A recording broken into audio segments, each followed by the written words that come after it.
In one of the classes, I had explained about the extraneous variables, confounding variables, or you can say participant or situational variables. Today in this class, we are going to discuss that how these confounding or extraneous variables can be controlled. What are the measures to be taken to control these variables? The first is standardization of procedure. What is standardization? It means that the whole procedure is standardized. This is to increase the reliability rate of the experiment. That means if we want that every time we replicate the experiment, the results are likely to come similar or same. So how do we standardize? When we have same instructions for all the participants, same procedure is being followed, same resources are given, except for the independent variable that the researcher wants to manipulate. Except the independent variable, rest all things should be standardized. It should all be same for all the participants and all the conditions. Second is participant variables. Participant variables again can become a problem, can become a confounding or extraneous variable in a study, which can impact the results. Participant variable means all the background and aspects of a participant, maybe their age, their background, their interests, their likes, dislikes, their physique, their personality. All these things related to a participant is called participant variable. Now, when obviously no two people are same, individual differences are bound to be there. People are likely to be different. It is very, very natural. There are no two people on this earth who are exactly the same. So individual differences are always going to be there. So how do we handle it in a much better way? The first is random allocation. If we have participant variable, random allocation is a very good way because we randomly allocate. So the chances are that likely similar kind of people are going to be in both the conditions or two or more conditions. So when randomly we are allocating the participants in all the conditions, the chances are higher that it could be that there is a mixture of all kind of participants in all the conditions. Second is that we can do matched pair. We can take the participants who are as similar as possible. So maybe I take, if I'm taking males and females both, I should be taking care maybe their background is same, or maybe their interest levels are same, their age is almost similar. I have a bracket of age, or maybe their likes and dislikes are same. So as much as possible, I should be matching them on some criteria so that more similarities are there and less individual differences are there. Third is situational variables. Now the situation can be different every time. When I say situational variables, it means the environment. Noise can be there, the look of the place could be different, the temperature, the sound, the lighting, the warmth. All these things could be different in the environment. So every time when these things are different, it might impact the results of my study in some way. So situational variables should be controlled as much as possible. As a researcher, I should be controlling these variables. Maybe I should take care of these things, that the lighting, the temperature, the time of the day, how the room looks like, or the place where I'm doing my research. All these things should be as same as possible in the experiment. So these were the controlling of variables, and these should be highly taken care of so that there is a standardization. The reliability and validity of the study is as much high as possible to make it a good study. Types of data in research method. There are two major types of data in research method. One is quantitative data, the other is qualitative data. What is the difference between these two? So quantitative data is a data where all the data is collected in numerical form. There are MCQs, there are one-word questions, there is a Likert scale, there is yes, no, true, false. Anything that is in numerical form which is categorized well, or any close-ended questions are there, that is called quantitative data. Whereas qualitative data is data where the answers are very lengthy, essay-like, why is so, how it happened, why do you think, why do you feel so. These kind of questions Whatever the answers come for these kind of questions are the qualitative data, where we have long and lengthy answers are there, essay kind of answers are there, or sometimes pictures are given in the questionnaire where the participant has to see the picture and tell their own thoughts and feelings. What do they feel when they see the picture? So when the person or participant is having pouring their own thoughts and feelings in detail on the paper, that is called qualitative data. The strength of qualitative data is that it gives us or gives the researcher very in-depth, detailed and rich answer. So when so much of in-depth data is given to the researcher, the validity goes really high.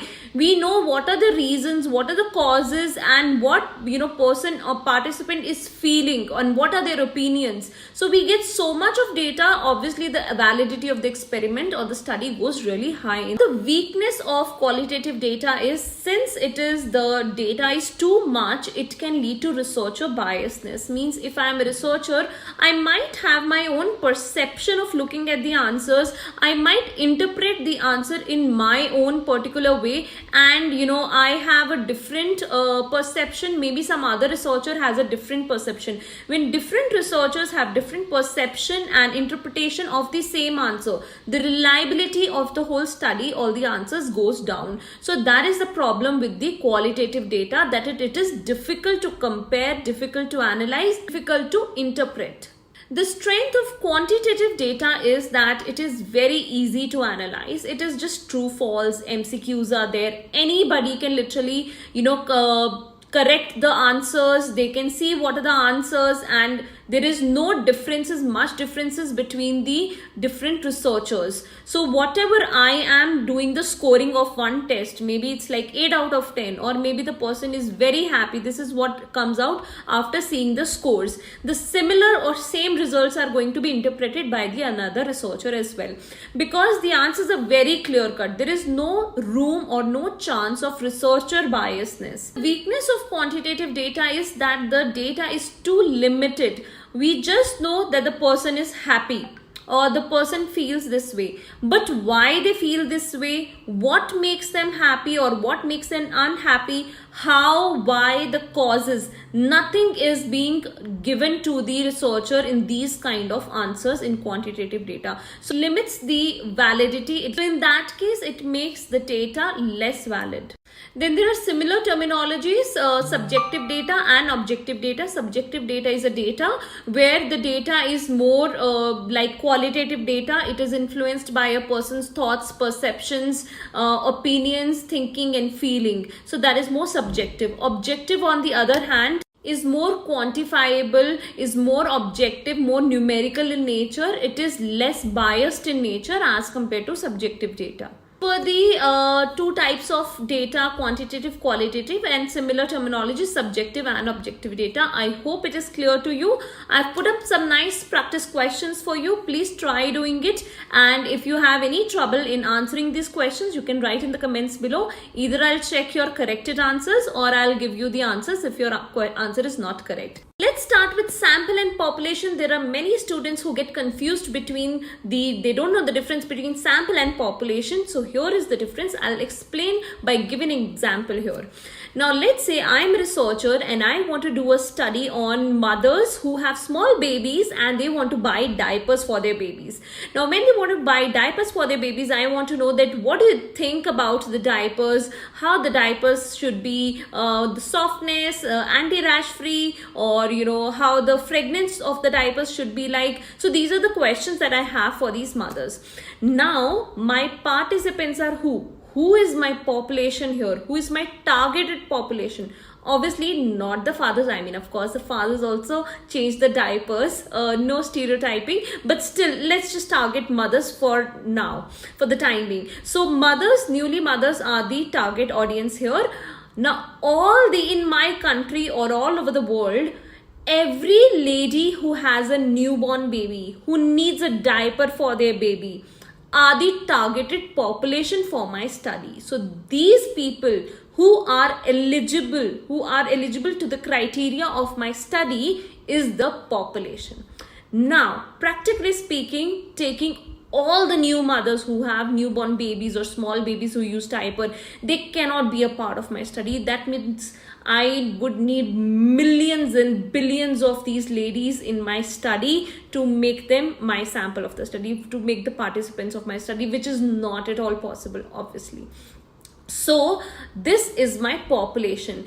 In this, all the adolescents, all the children, all the old people, people who do not have kids, who do not want kids, or fathers who are away from home, and so on, are not the ones who come into the eligibility criteria. So they are not under the population at all. So the population is only the one that meets the eligibility criteria. Now, what is the sample? Out of all this population of mothers, that is millions of mothers who are there, I cannot take millions of people as participants in my study. I pick out a few from this population. The ones who are actually participating in my study, who are actually a part of my study, is called a sample. So this is the difference between sample and population. Many students make a confusion. They think population is the world population, whole country population. It is not that. Population are those people who are fall into the eligibility criteria, and sample is out of that population. Anybody who is actually participating in my study is called as sample. So let's do the types of sampling. How do we pick up the participants? How we pick up the sample for our study? So the first is opportunity sampling. What is opportunity sampling? Again, coming to the example to make you understand better. For example, I am a researcher and I am looking for the study the ladies, housewives, that how do they feel, and what work they do, how do they spend their free time, or what do they do at home, and things like that I want to study.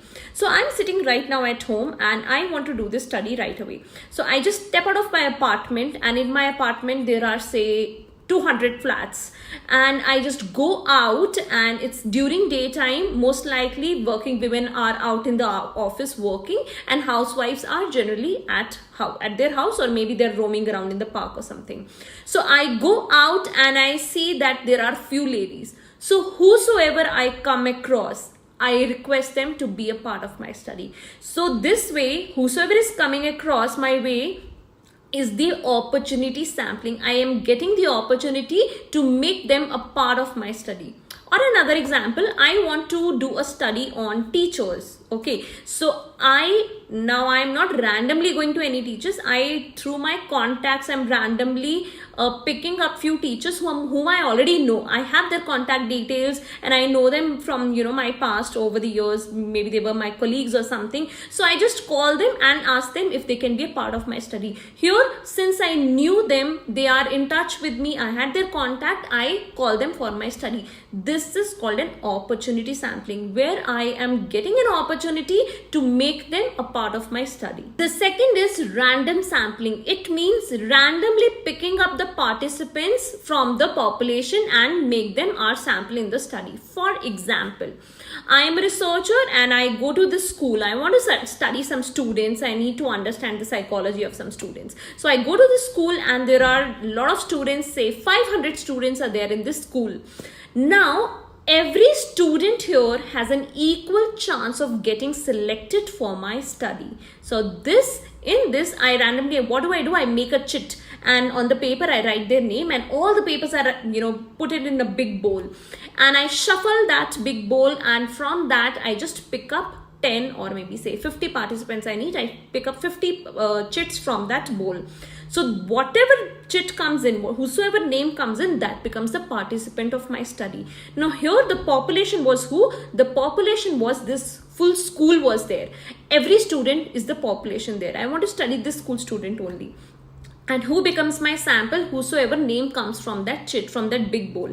That is the sample. Now in that bowl, there are around 500 students' names are there, chits are there, and every student has an equal chance of being a part of my study. When every person has an equal chance and they're randomly selected out of that, that is called random sampling. What is volunteer sampling? Volunteer sampling, or it is also called as self-selecting sampling. How this is done? Again, I explain with the help of an example. For example, I go to the school and classes are going on. I cannot disturb the students because classes are going on. So I just, take a paper and write that I am conducting a research. Anybody who is free in so and so lecture or class, please come to the lab. I want to do a study. So I put this paper on the board, the main billboard. And all the students, when they see, some of them, they think that, wow, I want to become a participant in this study. I want to participate in this study. So they come to my study. They are the self-selected participants. These are the volunteer sampling. The ones who have willingly come to participate in my study, themselves come to participate in my study, are called the volunteer sampling.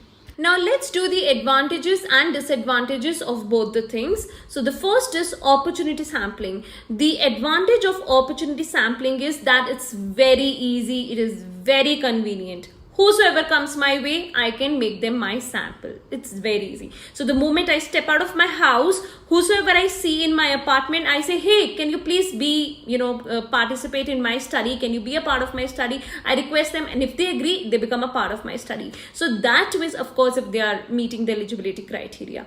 So now this is very convenient. I don't have to wait. There are no delays, and very quickly I get the participants. That is the best thing about opportunity sampling. The weakness or disadvantage of opportunity sampling is that it is not a very strong or a genuine sample, because I'm stepping out of my place, out of my house or my flat apartment, and I see people whosoever are around there. Maybe they have something in common, and I am not taking participants from randomly from different places. So they have something. This is a biasness of sample that I'm getting here, which is not very great or reliable for my study. So opportunity sampling, I'm getting only people that are, who are coming, who might be unrepresentative of the general population, because this sample that I'm getting is not from a bigger population. It is somewhere from the very specific part of the population. So it becomes very unbiased. It is not a true representative. So that is why that is the disadvantage of opportunity sampling. What is the advantages and disadvantages of volunteer sampling? The advantages of volunteer sampling is that these people, participants, are themselves willingly come to my study, to participate in my study. Since they are themselves initiating, they are themselves willingly coming to my study, they are less likely to drop out or leave the study and go. So attrition rate is very low in this, which is a very good thing for my study. So that's the advantage. But the disadvantage is, again, the sample is very biased, because let's say I give an example where I have put a billboard on the billboard, the paper that anybody who is free on so and so period, please come to the lab and be a part of my study. So I've put this, and all the students come and they see that, oh, study is happening, the researcher wants some participants, so let's go. So maybe I get a very biased sample. All the students who want to bunk classes can come to my study. All the ones who have free period during that very time can be the sample of my study. Maybe those were all art students who became the part of my study, or all commerce students, or all medical students, or anybody who is bunking, or anybody who is just extrovert and just want to have some fun. They are the ones who are actually coming to my study. So I am not getting a true representative, a random, big selection, or a big, very representative sample from the population, which is not a very good thing for my study. So when I get a biased kind of a sample through this volunteer sampling, that becomes a problem. So that is the biggest disadvantage of volunteer sampling. Is random sampling. What is the advantage of random sampling? Means it is the best sampling, because I am randomly taking sample from the population. So I gave an example of mothers of newborn babies who want diapers. So I just now gave an example here. Now in this random sampling, what is there? There are like millions of mothers who are there, and I randomly select from each country or each state, or from different cities, from different localities and different age, or something like that. So when I randomly select from the bigger population, I get a good sample. The quality of the sample is really good, because it is widely spread from the population. So that is the advantage. But the disadvantage is it is very difficult to get this good quality of sample. I have to convince them, I have to call them, I have to maybe buy them a ticket. No, that'll be very expensive for me, but yeah, some researchers might be doing that. So I have to spend a lot of time, lot of energy, lot of money maybe to get this good quality sample. So it is just very difficult to get a random sample, but it is one of the best sampling techniques. So we are done with what are samples and what is population and what are the sampling techniques. Here I have put up some nice practice questions for you all. Please try doing that and write your answers in the comments below if you want me to correct it for you. If they are wrong, I'll correct it for you. If they're right, heads up. Okay. Ethics are very important in research methods in psychology. Ethics are to be followed in any field at all, and definitely psychology, because in psychology when you're doing the research, you are making so many people participants of your study. You don't want to harm them in any way, or you don't want to deceive them in any way. So ethics are to be followed. Back then, years back, it was the ethics were not very serious as it is today. Hundreds of years back, when psychological research used to take place, there were a lot of things like, giving shock to animals. Even I have done so in our lab. When I was a psychology student, we used to give small electric shocks to the mice when they're in that maze experiment. But now it is not allowed anywhere to do such things. So the ethics over a period of time have become very, very strong. So it is important that you know what ethics are in research methods and follow the same. The first ethic is informed consent. Very important. When we start the study, we go to the participant and we need to ask them whether they want to become a part of a study or no, and we need to inform them that what the study is about. Only after knowing what the study is about, if the participant feel like, they say yes, this is an informed consent. So consent is taking permission from the participant that what is this study about, what is the purpose, what is going to be the procedure, and whether they want to become a part of the study or no. So they should be informed, they should be aware of the study and its procedures. But the permission, the consent is only valid if it is informed and the person knows everything about it. Some cases where children are the participants, when I say children, it can be below 16 or 18 depending from country to country. So when children are participants of any study, their caretakers or their caregivers, their parents, their guardians, and whosoever adult is there, so they should be the ones who should be giving the consent along with the child as well. So consent can be a verbal consent. Most likely a most reliable kind of a consent is where paper is given and all the things are written on the paper, that what is the study about, what are the procedure going to be about, and so on, and they tick and sign. They do the signature in the end of the on the consent form, which is an evidence that they knew before stepping into the study. So informed consent is one of the most important ethics in psychological research. Second is right to withdraw. So when the participant has given you an informed consent, that means they are taking part in your study. But once they are the part of the study, at any given point of time, they have an absolutely right to withdraw themselves from the study. It can be in the beginning, during the study, or even after they are done with the study.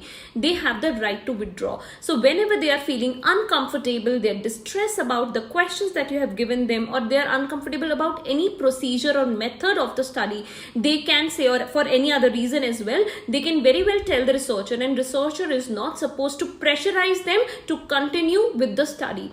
After the study also, when the participant feel that they did not want to, or it was an uncomfortable experience for them and they want to withdraw, the researcher must destroy the data given by that participant. So participant should be informed about the same, that whatever data or information they have provided to the researcher for the study, that has been destroyed completely. It is minimizing harm. It can be physical harm or psychological harm. So we as a researcher need to minimize the harm when the participant participates in our study. For example, I am a researcher, I am conducting a study where I need to show the participants a video that tobacco is bad for their health, or it can lead to cancer, mouth cancer, and how the cancer looks like, how dreadful it is, and things like that maybe. So I need to show this video to the participants. It is a purpose, it is a just a requirement for my study. So when the participants are watching this kind of a study, they might feel very distressed, they might become very upset after seeing all this.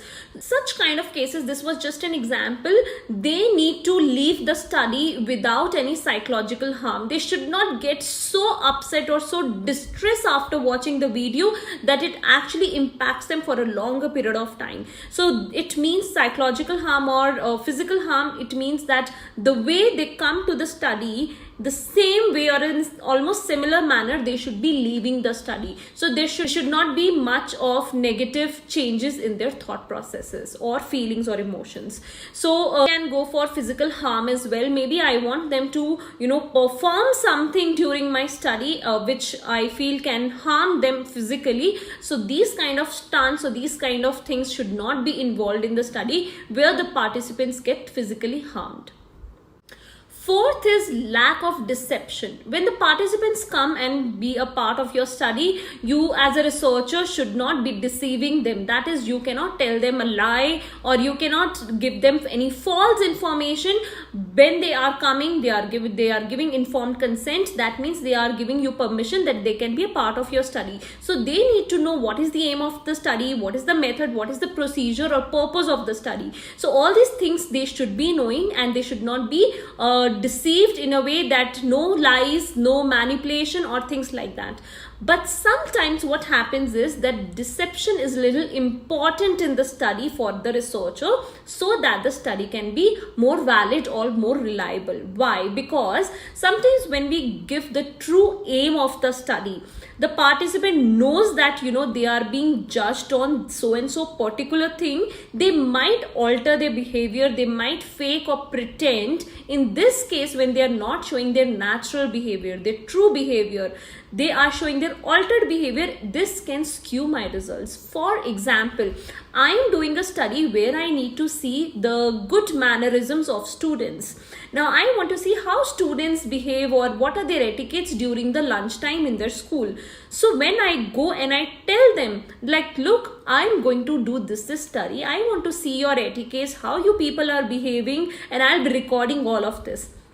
Now when I tell them all the aim of the study, I tell them the purpose of the study. Now students are very well aware that what they are being that they are being a part of so and so study, and they are being judged on these etiquettes. So when they already know about it, it is likely that they are going to show social desirable behavior. They might pretend or fake that they have very good etiquettes and they have like very good mannerism, but maybe in reality it's not that way. So in this case, while giving all the purpose and all the aim of the study, I'm actually skewing my results. So maybe sometimes the researcher has to deceive to some extent to the participant, but after when the study is finished, the participant must debrief them that this was the study about, this was the purpose of the study, and they were being judged on so and so thing. So they should be briefed about the same. Next is privacy as an ethic. So what does privacy means? If I am a researcher, I need to take care of the privacy of an individual. For example, if an individual or participant is out in the open like park, railway station, mall, airport or any public place, and I am doing an observation research method technique to collect the data. In that case, it's okay to observe that person or participant and make them a part of your study.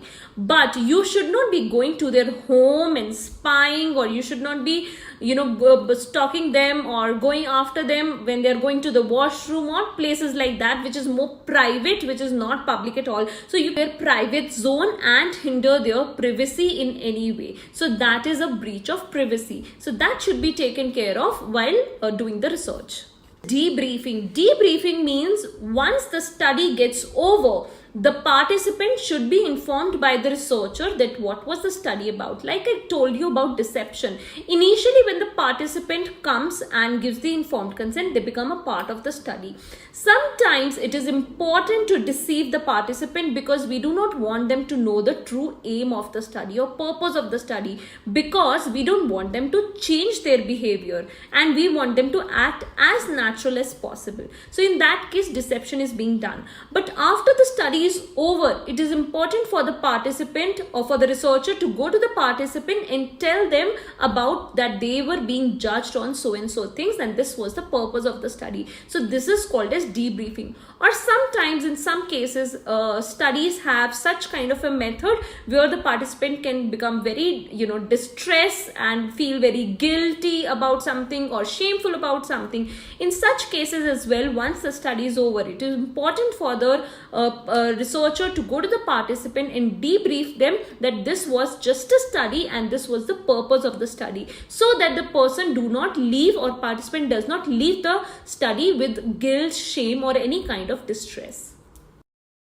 There are ethical guidelines in research methods psychology for humans, but it is there for non-humans, that is for animals as well, which is also very, very important to take care of. So the first ethic is minimizing harm to the animals. So when we are doing a study where animals are the participants of the study, it is important that we see that harm given to them, made to them, is as minimum as possible. Any kind of distress, discomfort. For example, I have brought in horses or cows in my lab to do some kind of study. So it shouldn't be like I'm not giving them food, I'm not giving them proper shelter, or I'm not giving them enough space to roam about. So these kind of things should be taken care of by the researcher for these animals, and minimal harm should be given, like no electric shocks or no kind of distress should be given to these animals.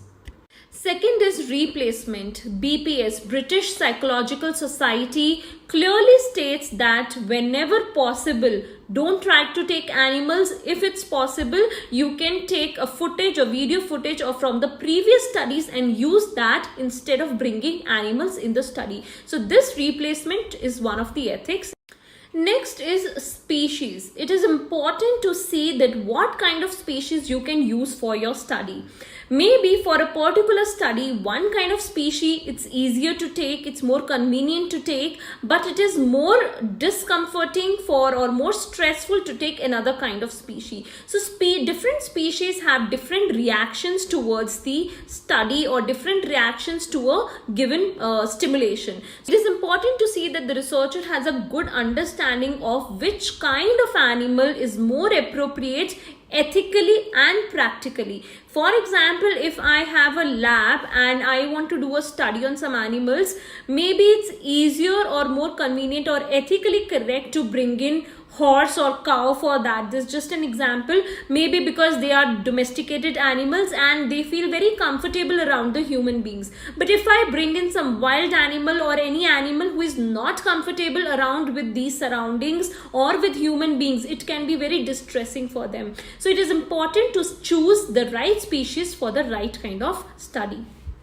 Next is number of animals used in your study. So this is very important. According to Animals Act 1986, it is clearly stated that a researcher should take as minimum of animals as possible. We don't want to distress the animals, more number of animals for our study. So animal number should be as less as possible so that they do not feel any kind of discomfort, or minimum number of animals should feel any kind of discomfort at all. So a good experimental design is where it is, we take the appropriate number. It is not too less that we do not, are not able to get the results or the appropriate findings, but it should not be even a single number more than what it is required. Next is procedure, pain and distress. There is no alternative for pain. Pain should not be given to the animals, or minimal distress should be given to the animals. As when the animals are a part of your study, the researchers should make sure that there is no death, no physical or psychological harm or any kind of distress or inconvenience given to the animals in any way at all. Housing is very important when we take animals as a part of our research. So when the animals are brought in, it is very important to take care of their housing. For example, I'm bringing in birds, and if I take all the birds and keep them in a very small congested room where they cannot fly, or maybe I just put them in a cage, this is not an appropriate way. It can lead to a lot of distress in birds. Or if I bring in horses or big animals like chimpanzees, these kind of animals like cows, chimpanzees, monkeys are social animals. They are in habit, they are in habit of staying in socially together in groups. They should not be kept isolated, because when these kind of animals are kept isolated, it can lead to distress. And on the other way around, there are some animals who do not like overcrowding, who are not very social animals, like for example lion or tiger. I would not like to keep, as a researcher, to keep 5 lions in one single cage. This can lead to a lot of distress for them and as well as for me as well. So it is important that you keep the housing very in a very appropriate manner, that you make housing in a very appropriate manner and keep these animals the way it is required for them. Researchers should have a good understanding of these species, that what is their food habits, how their housing is to be kept, what rewards would benefit them, or what things, aversive stimuli, can actually distress them. So all these things researchers should have good knowledge of. Animals should not be deprived of food in a way that it distresses them in a certain way. So here we are done with the ethics for non-humans, that is for animal, using them as participants in our research studies. In psychology, here are some practice questions that I've put up for you. Please try testing yourself. If you know the answers, most welcome to write your answers in the comments below. And in case you do not know the answers, even then you can write it and I'll help you out with that. Data analysis is one of the very important part of research methods, because whenever we do a research, whenever we do conduct a study, we are collecting a lot of data and information. So how do we interpret what the data is? How do we interpret what that whole finding or information that we have got from so many participants, what it actually means? So data analysis is very important. Let's get started and understand how to do it. So let's understand what is measures of central tendency. Measures of central tendency are descriptive statistics. Along with the measures of spread, they help the researchers to summarize large sets of individual data points so that trends and patterns can be identified. So there are 3 kinds that we'll be doing that in the class. That is the mean, the median and the mode. The mean, median and mode comes under this measures of central tendency. So what exactly is the mean? The mean is how to calculate is, the mean is when we add up all the data point scores and divide by the number of scores. For example, I have 10 participants and each participant has given me 8, 6, 5, 4, 3 and so on out of 10. So I just add up all these numbers and divide it by the number of scores, that is divide by 10. So that comes my mean. Then the next is the median. The median means the middle value when the data points are, scores are put in rank order from smallest to greatest. All of this data must be used even if some of the scores are the same. So even if some have got 6 and the other person has also got 6 out of 10 and some are getting 0, the other person is getting 10. No matter what the score is, every single person's score is calculated in this. If there is an even number of data points, the 2 middle scores are added together and divided by 2. So this is a median. The third is the mode. The most frequently occurring data or points, score or category of behavior. So what is the mode? That let's say for example in the class of 10 students, there are 4 students who say that they love to play football. 5 students they say they like to play badminton, and 1 person says that he likes to play cricket. So in this, the most frequently occurred was the badminton because it was 5 out of 10 as compared to the other sports. So this becomes the mode. The most frequently occurring data, that is the mode. Next is the measures of spread. Now what is the measures of spread? Measures of spread help researchers to identify how similar the data points are to one another and give an idea on the amount of variation in a data set. Now, in an experiment, the means of both the experimental and the control group might be very similar, but this tells us nothing about how diverse the scores are. In one group, some of the scores might be very easy, high compared with mean, and others might be very low. In other group, the scores might be very close to the mean. Now, there are various measures of spread, and the two of you need to know that about the range and the standard deviation. So the first is the range. So the range tells us that how widely the data is spread between the lowest and the highest data points. The larger the range, the wider the data is spread. It can be used with a median or mean. And how to calculate the range? Find the highest value in the set of scores, find the lowest value in the set of scores, and then subtract the lowest value from the highest value.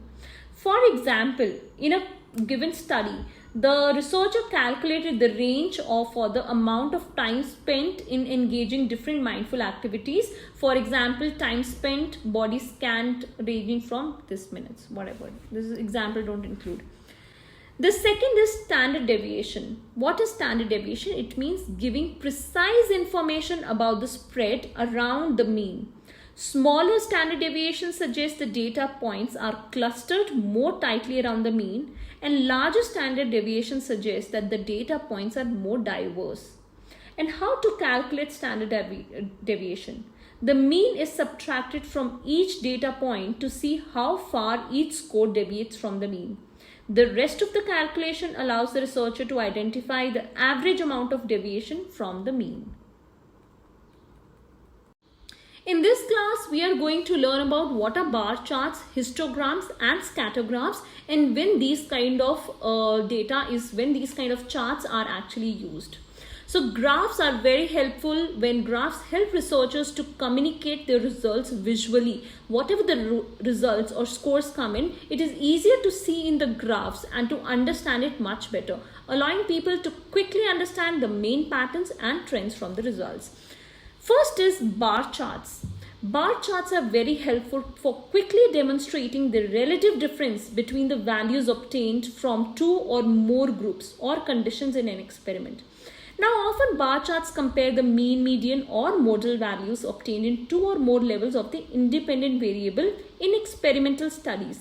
But they can also be used to illustrate quantitative data from observational and self-report studies.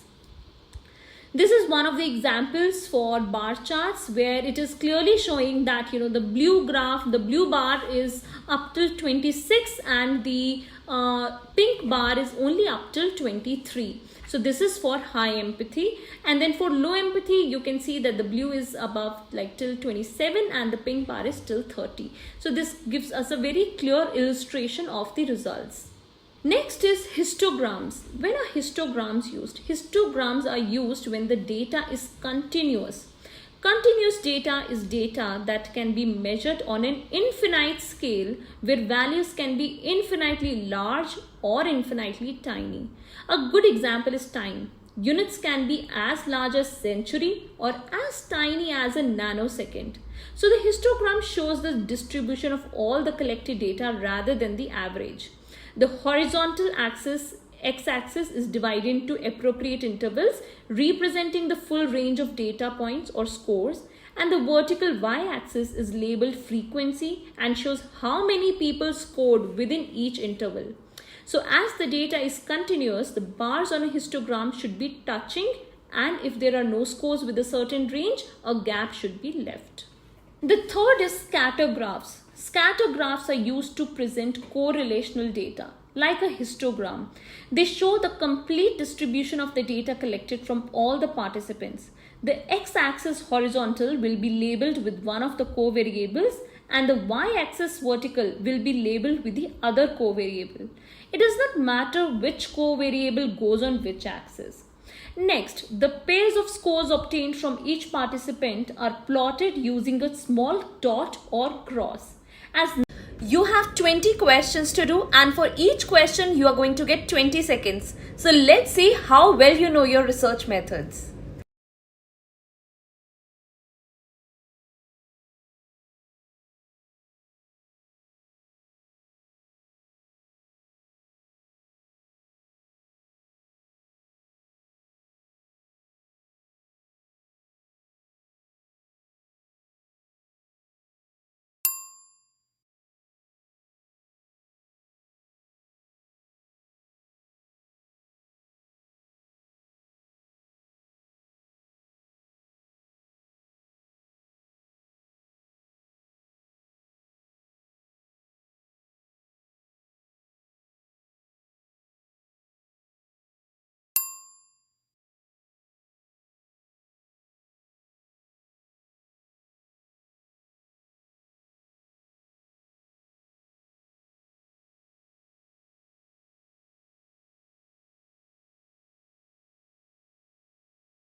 So how much did you score? Write your scores in the comments below.